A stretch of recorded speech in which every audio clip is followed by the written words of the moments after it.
Jalan ke surga untuk muslimah ada jalan yang sangat cepat dan pintas luar biasa. Begitu ibu kerjakan itu, kata Allah, perhatikan kalimatnya lewat lisan Nabi, silahkan muslimah, masuklah ke pintu surga yang kamu inginkan dari pintu mana saja. Gak usah ada hisab. Jika ibu mengerjakan semuanya ini, maka ibu dimuliakan 3 kali dibandingkan laki-laki dan bisa masuk surga lebih cepat dibandingkan dengan para pria. Jadi ibu sekalian, saudari-saudariku, ada ayat yang luar biasa, satu rahasia besar dalam Al-Quran.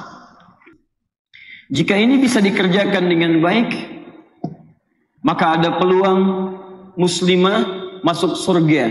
Bukan sekedar dengan dirinya, tapi kalau kompak dikerjakan dengan suaminya, suaminya masuk surga, ibunya masuk surga, bapaknya masuk surga, anak keturunannya semua masuk surga. Dan hebatnya muslimah ini bisa menggandeng semua keluarga besarnya masuk surga dan disambut di setiap pintu surga oleh malaikat. Jadi ada orang yang masuk surganya langsung ke surganya, tapi yang ini spesial. Begitu dia masuk surga, dia diminta oleh Allah melewati semua pintu surga dan disambut oleh malaikat menyambut satu keluarga besar ini. Ibu bisa bayangkan ada muslimah menggandeng suaminya, bapak ibunya, semua keturunannya, dan semua dempet masuk surga bersamaan disambut oleh malaikat di setiap pintu surga. Dalilnya ada di Quran surah ke-13 ayat 23 sampai 24. Semoga ibu tersebut di dalamnya insya Allah. Tidak cukup dengan amin, kita turunkan dulu. Nah, sekarang kita agak percepat. Bagaimana caranya? Fokus baik-baik. Saya ingin jalan pintas. Karena setiap jalan, setiap syariat itu punya jalan yang sifatnya ditempuh dengan standar jauh. Kadang-kadang ada jalan pintas untuk mendekatinya. Bukankah ibu kesini dari jalan-jalan yang berbeda? Ada jalan umum, ada jalan motong, lewat ke masjid ada naik tangga, ada masuk lewat pintu belakang, ada macam-macam. Jalan ke surga untuk muslimah ada jalan yang sangat cepat dan pintas luar biasa. Begitu ibu kerjakan itu, kata Allah, perhatikan kalimatnya lewat lisan Nabi, silahkan muslimah, masuklah ke pintu surga yang kamu inginkan dari pintu mana saja. Gak usah ada hisab. Ini khusus muslimah ya. 1, amalan muslimah yang belum menikah. Muslim laki-laki, perempuan muslimah. Shaim laki-laki, perempuan shaimah. Mukmin laki-laki, perempuan mukminah. Jomblo laki-laki, perempuan ya. Baiklah, Quran surah ke-24 ayat 31, Quran surah ke-33 ayat 59. Kemudian kita antarkan lagi yang spesifik. Jaga dirinya di Quran surah ke-49 ayat ke-13. Ya, kehormatan sampai pernikahan di Quran surah ke-4 ayat ke-4. Masuk ke pernikahan Quran surah ke-30 ayat ke-21. Ini kebanyakan ibu. Ini yang belum menikah sampai ke pernikahan. Setelah menikah, ini untuk mempercepat ke surga. Quran surah ke-4 ayat 34. Kalau sudah punya tanda-tanda untuk mengandung, Quran surah ke-7 ayat 189. Kalau sudah lahir kemudian anaknya, Quran surah ke-2 ayat 233. Quran surah ke-17 ayat 23 sampai dengan 27. Quran surah ke-31 ayat 13 sampai dengan 19. Jika ibu mengerjakan semuanya ini, maka ibu dimuliakan 3 kali dibandingkan laki-laki dan bisa masuk surga lebih cepat dibandingkan dengan para pria. Betul, ini di pengajian ibu-ibu. Nanti di pengajian bapak-bapak saya sebutkan hal berbeda. Jelas? Belum saya jelaskan ya. Perempuan ahli surga, belum dijelaskan, sudah jelas. Baik, kita mulai. Bismillahirrahmanirrahim. Muslimah, belajarlah syariat. Para ibu sekalian, sebelum kita membahas sesuatu dengan menyeluruh dan detil, ada baiknya kita pahami dasar sesuatu itu sebelum bisa menjalaninya dalam kehidupan. Kebanyakan sekarang kalau ikut ta'lim itu, yang penting dapat informasi tapi tidak paham isinya. Sehingga ketika dipraktekkan, tidak maksimal prakteknya. Ayo sholat. Semua orang ingin sholat, tapi tidak belajar bagaimana cara sholat yang baik. Sehingga ketika dikerjakan sholatnya, sholat yang dikerjakan tidak memberikan dampak kemuliaan dalam kehidupan. Karena itu saya ingin berikan dulu secara singkat penjelasan sampai bertemu kalimat syariat. Setelah paham itu, mari kita uraikan turunan-turunan amalannya. Fokus baik-baik. Muslimah adalah orang yang mengaku beriman kepada Allah Subhanahu wa taala. Muslimah adalah orang yang siap menerjemahkan ad-din dalam kehidupan. Muslimah adalah orang yang menegakkan nilai-nilai ad-din dengan nama Islam. Secara singkat, muslimah adalah orang yang mau menerapkan nilai Islam dalam kehidupannya.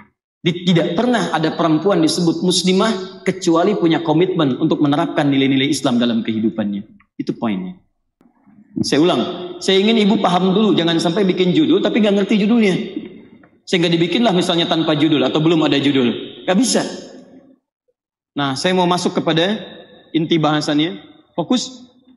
Tapi ibu jangan lupa, saat manusia pertama diturunkan, ada satu makhluk yang berjanji kepada Allah akan menyimpangkan semua anak keturunan Adam dari nilai-nilai keislaman.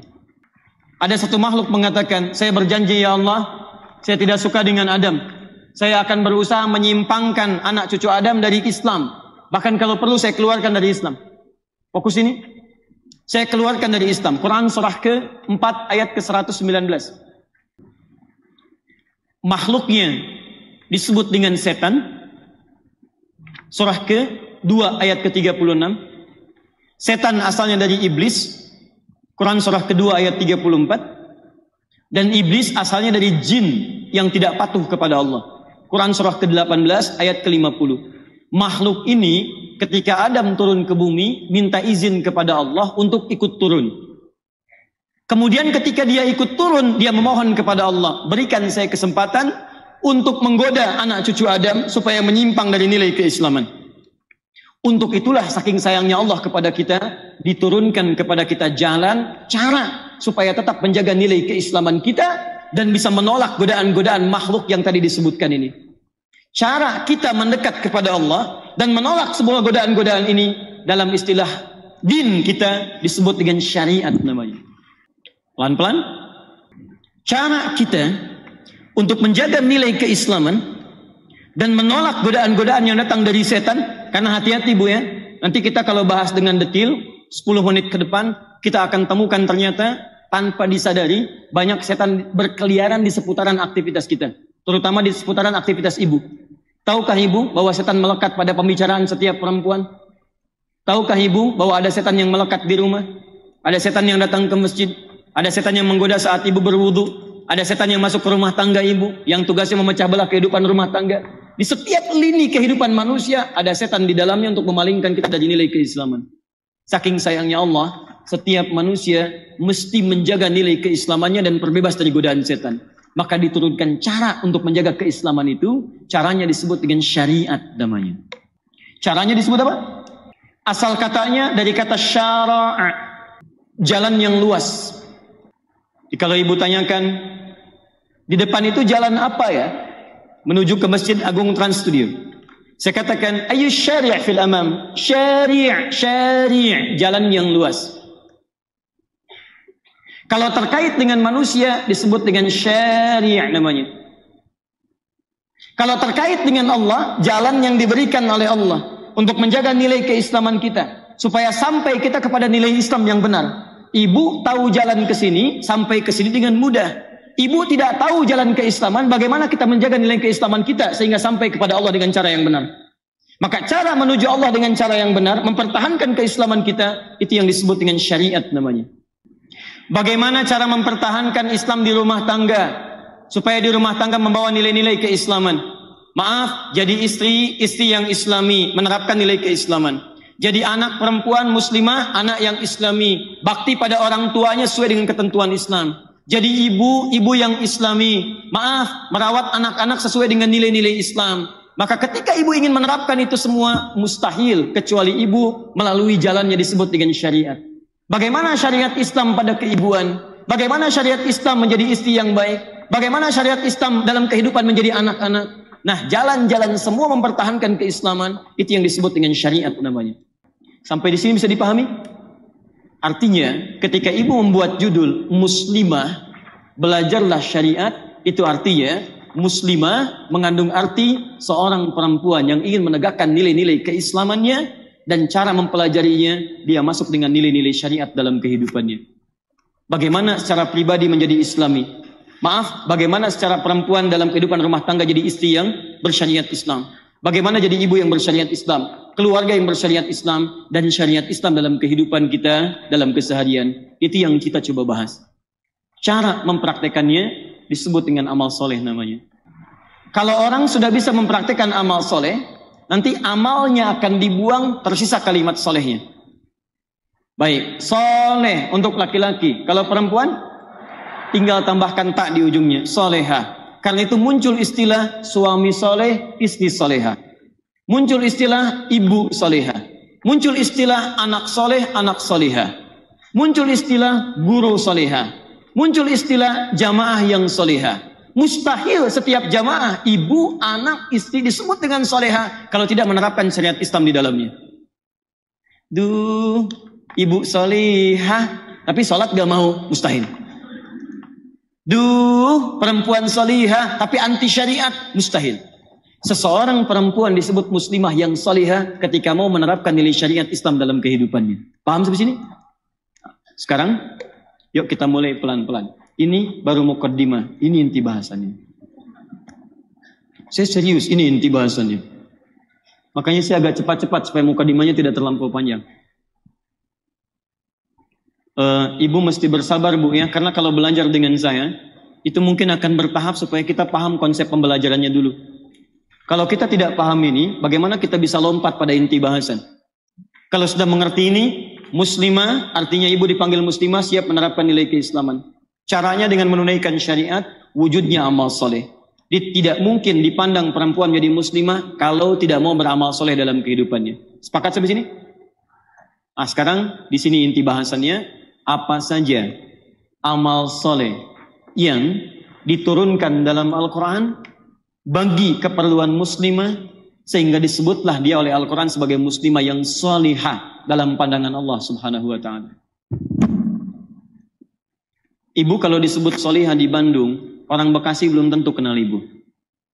Kalau se-Indonesia menyebut Anda salihah, maaf, orang Malaysia belum tentu bermimpi bertemu Anda. Tapi kalau Allah menyebut Anda perempuan salihah, maka semuka langit dan bumi akan mengatakan Anda yang terbaik dalam kehidupan.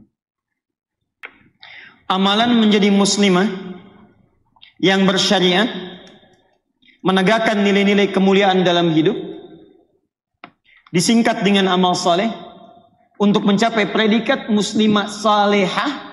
Kalau laki-laki saleh, kalau perempuan salehah, dibagi pada dua bagian. Satu, ada amalan yang saat dikerjakan setara nilainya baik laki-laki ataupun perempuan. Di amalannya serupa, tidak dibedakan antara laki-laki dengan perempuan. Ini disebut dengan kesolehan standar. Jadi laki-laki mengerjakan, perempuan juga mengerjakan. Bentuknya ibadah ritual. Secara cepat. Bentuknya ibadah ritual.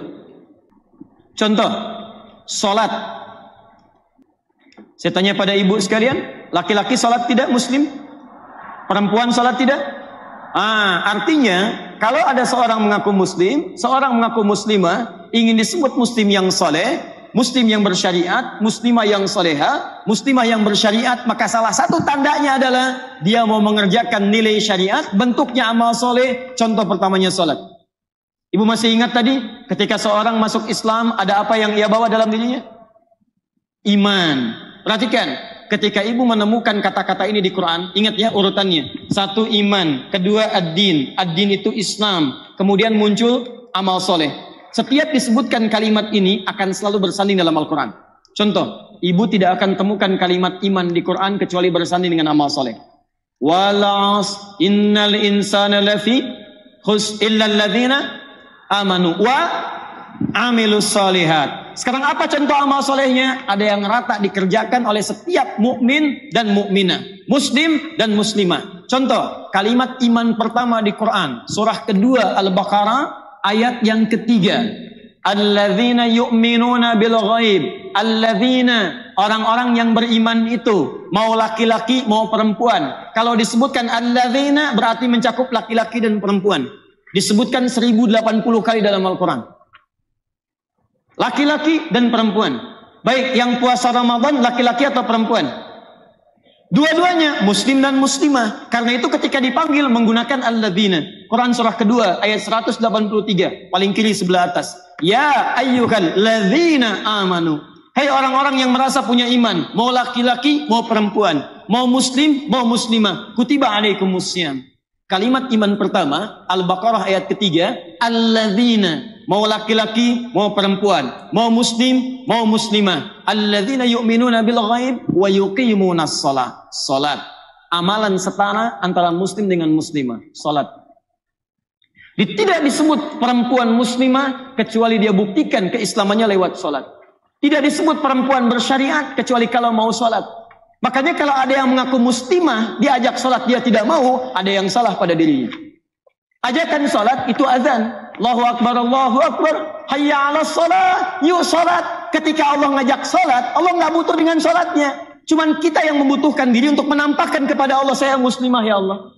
Makanya kalau ada muslimah menolak adzan, muslimah anti adzan, muslimah tidak mau sholat, ada yang salah dalam identitas keislamannya.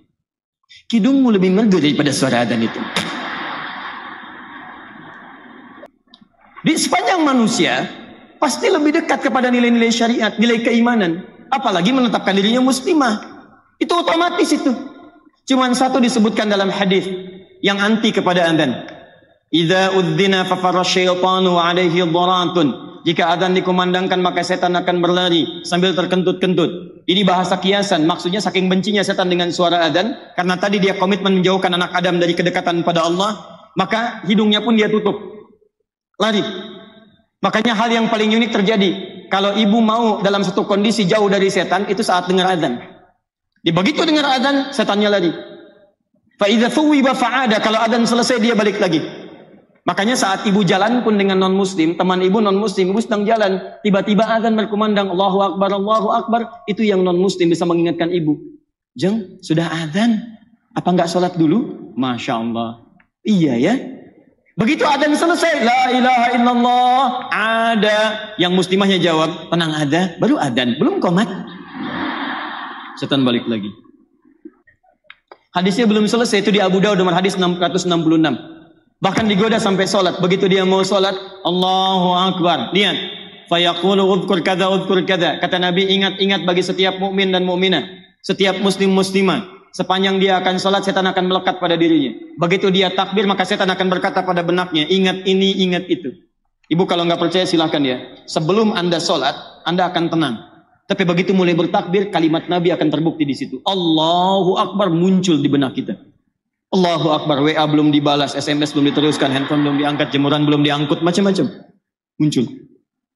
Nggak percaya silahkan, nanti pas duhur nih, Jumat, ibu sholat duhur misalnya, ini kalimat ini muncul. Begitu takbir, ingat ya, kata Ustadz Adi, setan menggoda, itu setan. Seketika. Nah ini. Jadi ibu tidak disebut muslimah, kecuali ibu buktikan, apa identitasnya? Ini amal soleh. Jadi kalau ada muslimah nggak mau beramal soleh, seakan-akan dia mengurangi identitas dirinya. Kalau ada yang keluar dari Islam, dalam artian fitrahnya itu terkotori, kemudian dia keluar dari bingkai tadi, dia tidak sholat karena memang tidak ada identitas dalam dirinya.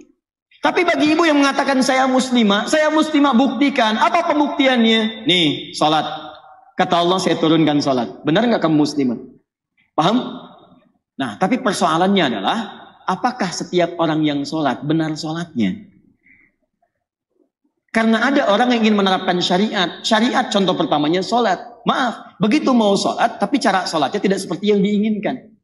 Maka disitulah kemudian kita terapkan di pertengahan antara muslimah dengan syariat. Belajarlah syariat.